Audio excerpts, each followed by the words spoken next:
Buenas. ¿Se han preguntado la importancia de los impuestos sobre activos empresariales? Estos son relevantes en un contexto económico de un país porque este puede influir en la toma de decisiones empresariales, incluyendo tanto las inversiones como las operaciones. La aplicación debe ser de una manera transparente, debe ser formal, ya que es esencial el entorno empresarial.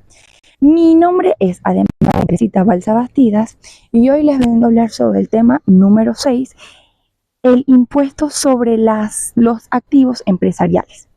En Venezuela es un concepto o es conocido como el impuesto sobre las actividades económicas o el impuesto sobre los activos. Este tributo es aplicable a las empresas y organismos que desarrollan las actividades económicas en el país. Este objetivo es principal ya que se trata de gravar el patrimonio empresarial, es decir, que los activos posean una empresa, los sujetos del impuesto. El impuesto se aplica a todas las personas jurídicas y en algunos casos también a personas naturales. Estas deben realizar actividades económicas ya que estos son personas que se encuentren dentro del presupuesto. De hecho, en la misma norma contempla el hecho imponible, ya que este está obligado al pago del impuesto.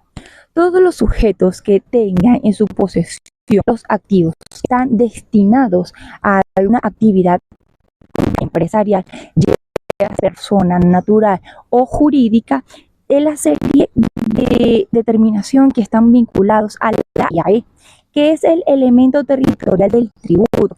Recordemos que en principio el territorio o la territorialidad del tributo está fundamentada en el principio de la fuente, es decir, en la necesidad de que el hecho imponible se verifique dentro del espacio territorial, en un país que tipifique el tributo.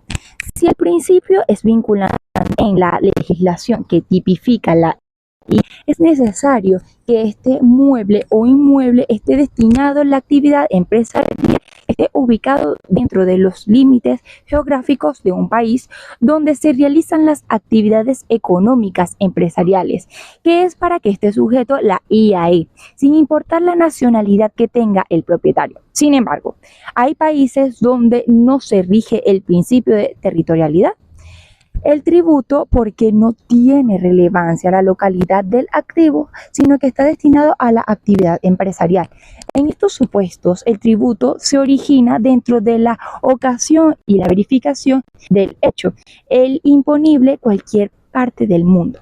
En México no tiene relevancia la localidad del activo, ya que está destinado a la actividad empresarial.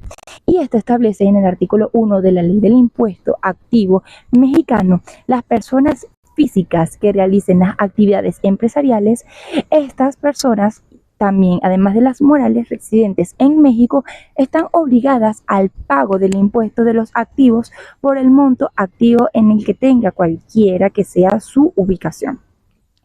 Caso contrario a que sucede acá en Venezuela, ya que si nos vamos al derecho comparado, acá en Venezuela sí es importante el principio de territorialidad y también el principio de la fuente, ya que estos tienen que estar de la mano en sentido de la exposición de motivos de la ley de ISLR venezolana de 1942. Establece que el enriquecimiento de obtenidos por las actividades realizadas en la República o de bienes situados en Venezuela no son obra exclusiva del titular ni aún del grupo que esté en su colaboración. Conclusión, los sujetos están obligados también a pagar la IAE que varían según la vinculación o no del mismo principio, la territorialidad de los activos. Muy buena explicación, Ademayrin. Yo soy Juliani Moreno. Continuando con la explicación o con la exposición, toca hablar sobre el hecho imponible y la base imponible. El hecho imponible es un elemento fundamental general en todos los tributos.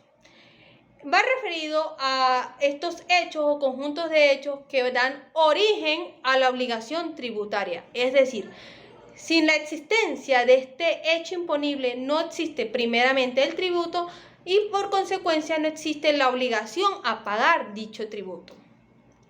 Para el impuesto a activos empresariales, el hecho imponible es específicamente la tenencia de activos por parte de la empresa, siendo este el índice para la determinación de la renta o del impuesto. Ahora bien, en nuestro país, el hecho imponible es la tenencia en propiedad de activos tanto tangibles como intangibles. Y así nos lo dice el artículo número 1 del decreto ley que regula el impuesto de los activos empresariales.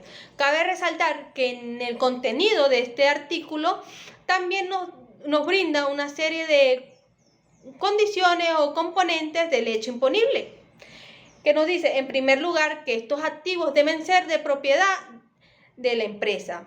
En segundo lugar, que estos activos se encuentren dentro del territorio nacional de Venezuela o que esté constatado así. Y en tercer lugar, que deben cumplir con la condición que estén incorporados a la producción de enriquecimiento. Es decir, que tienen que venir de actividades comerciales, industriales, actividades de explotación de carburos o hidrocarburos y actividades conexas.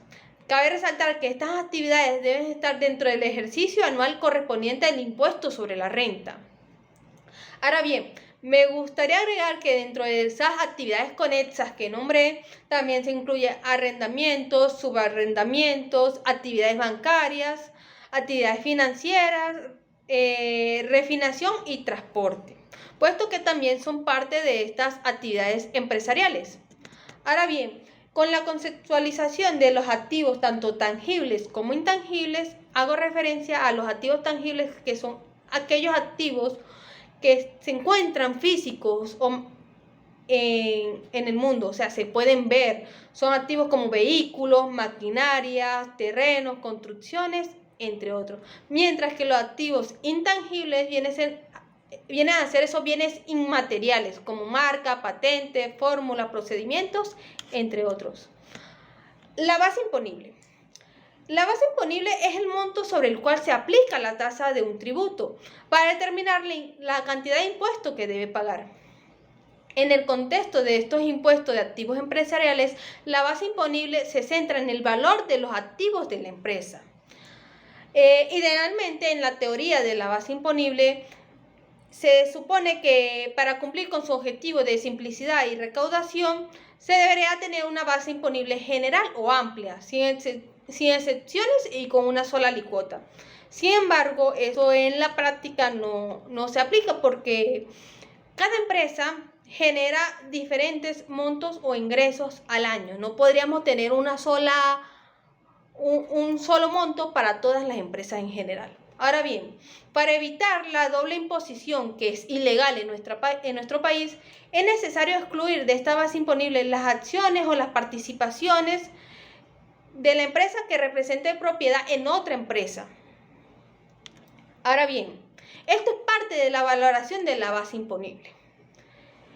Esta valoración se encuentra constituida por el monto neto promedio de los valores de los activos gravables.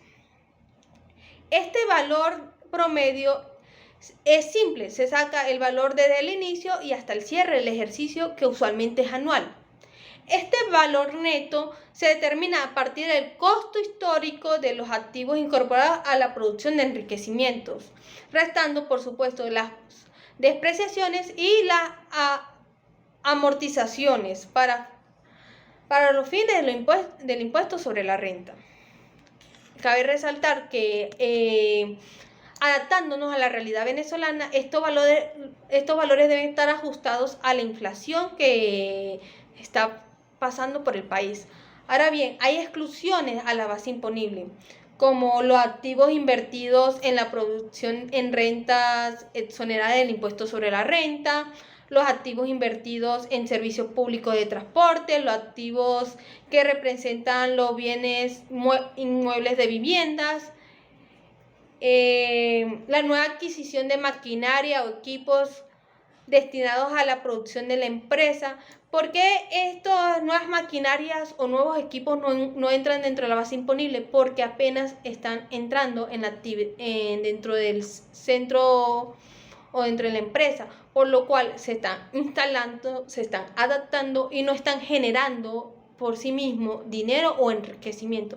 Y por último, también se encuentra exento de la base imponible las partidas de balance.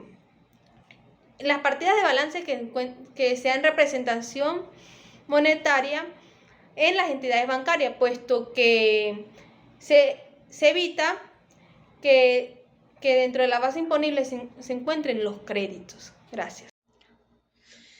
Buenos días, continuando con el tema, es momento de abordar el último punto concerniente a las tarifas y las multas por incumplimiento.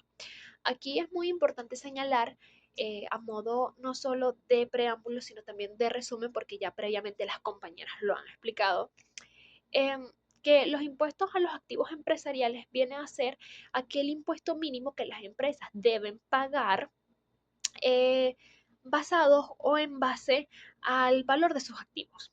En este caso, no influyendo si éste obtiene grandes ganancias. Es decir, que es algo legal de obligatorio cumplimiento, que tiene una estructura mucho más sencilla y que permite de tal forma que el tributo sea llevado a cabo de manera más eficiente.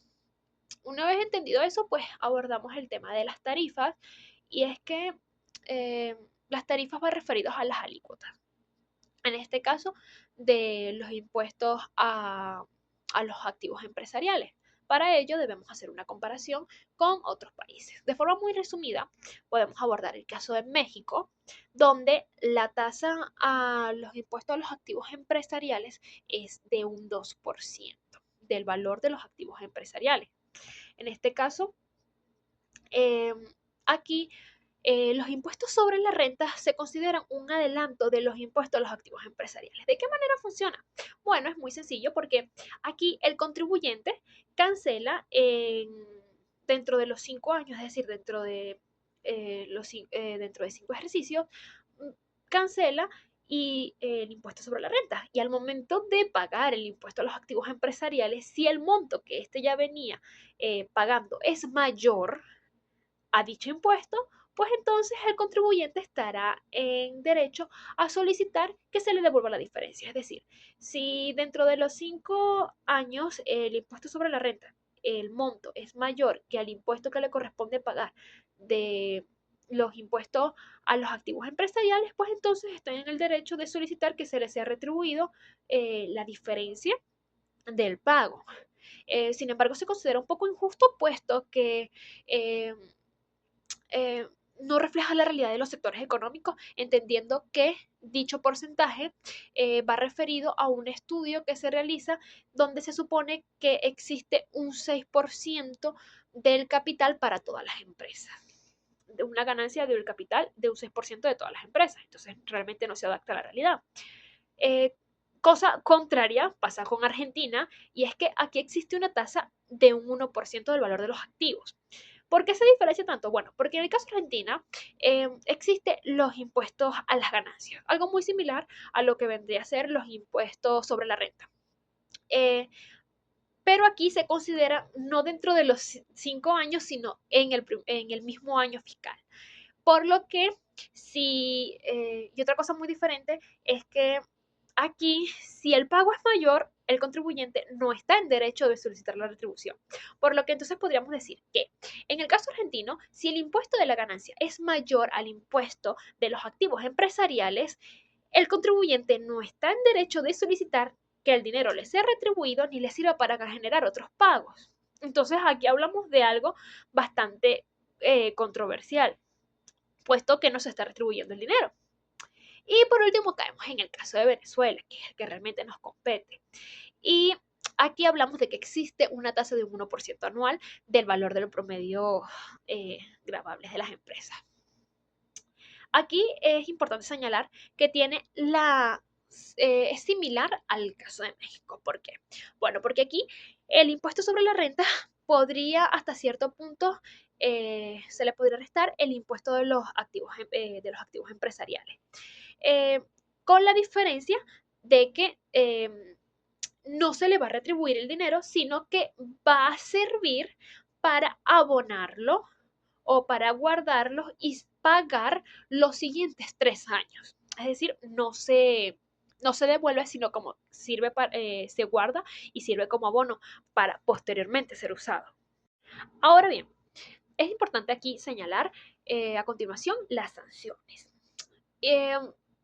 Aquí sabemos que va referido a el no cumplimiento de las obligaciones que se hayan previamente estipuladas en la ley. Y el Código Orgánico Tributario te dice cómo se clasifican estas infracciones, que vienen a ser las formales, que van referidas a los errores de forma, como por ejemplo no inscribirse o no presentar los papeles a tiempo, o los materiales, que van referidos a no pagar el impuesto o pagar menos de lo debido.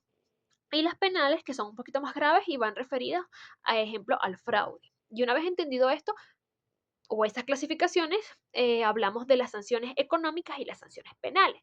Las económicas van referidas a lo que nosotros conocemos coloquialmente como multas. Y aquí, por ejemplo, podríamos mencionar el pagar tarde, es decir, el trazo del pago, por el cual se puede o acarrea una multa del 10 al 25% dependiendo del tiempo que se haya trazado, o pagar menos de lo que debes, que eso también va relacionado un poco a lo penal, o se puede abocar también a lo penal dependiendo de la gravedad del delito, y aquí la multa es del 100% a 300%. También podríamos hablar de recibir reembolsos, que en este caso van referidos a un dinero que, eh, que se obtiene del Estado y no es previamente restituido o no es notificado, y por ende, como no se devuelve, aquí la multa es del 100% al 500%, depende de la cantidad que fue suministrada. Y por último, podríamos mencionar, por ejemplo, el no cumplir con los trámites formales, que va referido a no haber realizado la inscripción de los registros, no emitir la factura, no llevar el libro contable al día. O sea, son trámites eh, que, ojo, quizás parezcan sencillos, pero acarrean una responsabilidad o una sanción económica, que también inclusive puede llevar al cierre temporal del negocio de la empresa. Así que no es quizás tan, tan sencillo, ¿no?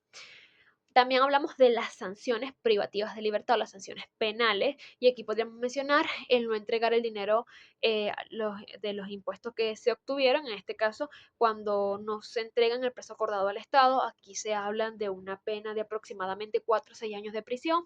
También con respecto al fraude fiscal, cuando se lleva a cabo el hecho de esconder información o engañar o realizar artimañas para pagar menos dentro de los impuestos, y esto, como les decía anteriormente, no solamente lleva a cabo una sanción económica, sino también penal.